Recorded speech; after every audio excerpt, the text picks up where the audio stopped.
Hey you, today I'm going to share with you the 5 things that I could not live without to stay organized technology-wise. Now I'm a huge paper person. Like my planner is a paper planner.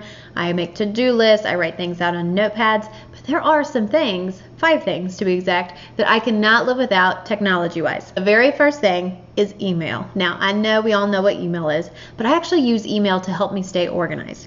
So whether it is an email that I get from someone that I can't get to right at the moment, I will use that mark as unread option and I will leave it unread until I get to it, until I get done with it. So say for instance, a contract comes through while I'm waiting in the car pickup line to pick up my son.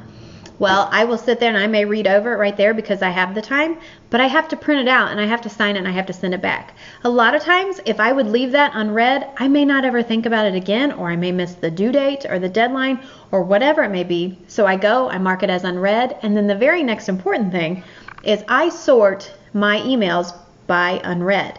So a lot of people may sort theirs by as received and just go down and through. But what I do this for is when I sort them as unread, it's the first thing I see when I wake up.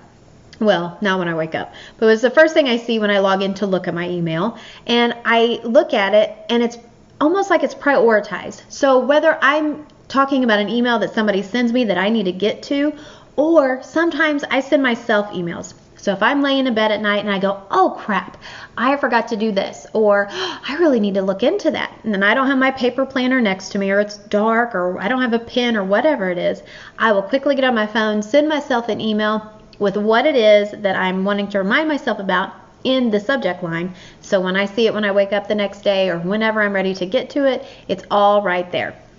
Using the mark as unread option for my email helps so much, but it also helps on things like Facebook messages. I get a lot of messages from readers on my Facebook saying, hey, ask me a question, and I may not be in a good spot when I read it to take the time to answer them back. So I'll mark it as unread, so that way I come in, the little blue dot or whatever notification is reminding me you haven't responded to them yet. So marking things as unread in your email, your Facebook, wherever, can be a huge oh yeah, reminder that you may need to start doing. Speaking of email, UnrollMe is an app that I use to unsubscribe from a lot of emails. Since I rely so heavily on my email to stay organized from the day to day, I really don't want my inbox cluttered up with a bunch of crap that I don't want coming through. I mean, there are things that I sign up for to get a freebie or whatever it may be, or things that I don't even remember signing up for. Maybe it's spam. I will go in and UnrollMe will unsubscribe from all those nonsense emails that I don't want cluttering up my happy space.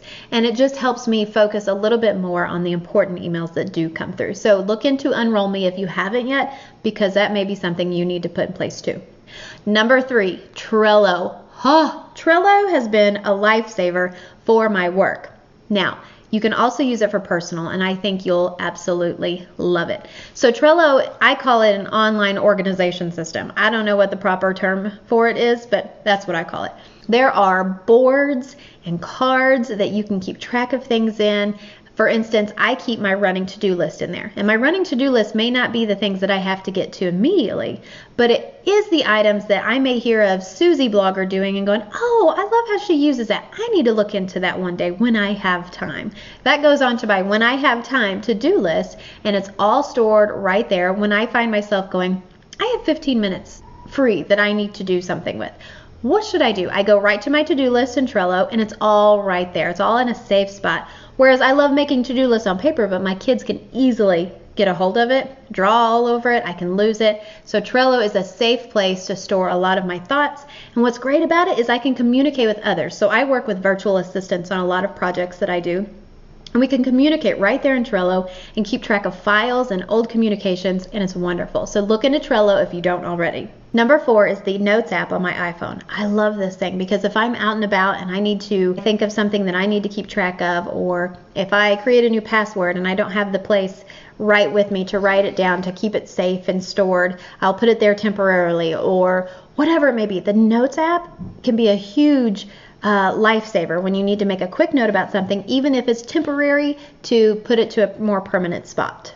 And finally, number 5, the Apple Watch. I have had my Apple Watch for probably 2 years, and it's been tucked away in my nightstand, and I never used it. I thought, why did I need something like that? I don't need to know when somebody's calling or sending me a text message. But come to find out, when my son was diagnosed with epilepsy, I actually received phone calls from his school quite a bit. And so I was constantly worried that I wouldn't have my phone on me when they called, and I just wanted to be available when they needed me. Well, come to find out, when I started wearing it, I started realizing all the other stuff that it could do and help me with productivity and to stay organized. There are so many things I can keep track of on there. It tells me how I sleep at night, and I can keep track of text messages from a friend that's reminding me about something or whatever it may be. So I really encourage you to, whether it's a Fitbit or an Apple Watch or whatever it may be, having something on you all the time so you don't have to run all over the house looking for your phone or wherever your planner is or whatever it may be. Having something on you at all times can really cut down on a lot of wasted time looking for something. All right, guys, those are my top 5 technology-based things that I use to help me stay organized. I could not live without them. I'm not going to give up my paper planner. I'm not going to give up my notepads, but those are the things that I couldn't live without. And hopefully that may help you figure out some of the ways that you can help stay organized in your life too. Thanks so much for watching. Bye.